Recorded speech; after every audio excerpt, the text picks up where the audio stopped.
I became like a backwards philosopher. So because I grew up in a Japanese dojo, I was taught Zazen and Zen meditation. And I read everything that had to do with Zazen and Zen meditation. And I had blinders on. Was my beginning and my end. I was so obsessed that it was just like, how do I go live in Japan? And I made it happen twice. You know what I mean? Like I manifested a lot of cool shit. I never thought about India or yoga because everything that I needed spiritually and physically, I was fulfilled by martial arts and meditation in that concept. But what happened was when I was about 25, I went through a really hard breakup. A friend of mine suggested that I learn meditation. He was a meditator, practitioner through a Tibetan tradition.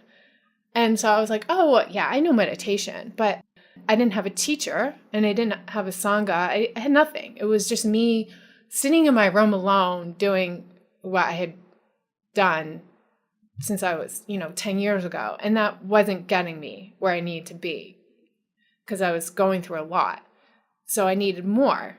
And so I went to this meditation center in Boston, which taught meditation, shamatha meditation, from a traditional Tibetan point of view. And I was like blown away because when I talk about karma ripening, and this is a long roundabout answer to how I think about karma, is that there's a publication called Shambhala Publications. Yeah. Yeah. Like, you know it, right? Right. Yeah. Everybody knows Shambhala Publications, right? Like half of my books on my shelf about karate martial arts were from Shambhala Publications, right? So my friend goes, you should go to this center. And I looked it up online. It was called the Shambhala Center. I was like, oh, that's weird. I'll go check it out. They have the same name as the books that I read. I had no idea it was actually like the meditation center of the publicists, and that it was like a whole community.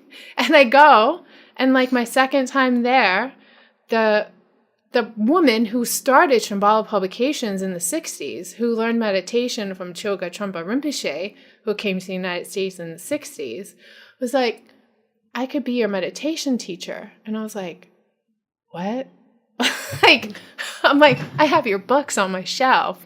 You started that publication company. And I was like, you don't understand. Like, this is like a huge deal for me. The term would be auspicious. Mm-hmm. My big word when I was 25 or 26 that I love to throw around was, oh, how auspicious. I started learning Tibetan meditation and from the Indian masters. And so it's interesting because the student, the teachings appear to you when the student is ready. Totally. And I was really, really apparently ready at that point in my life to just focus on my mind and my meditation practice. And I had stepped away from the dojo and I wasn't training that much anymore. But I went down this other pathway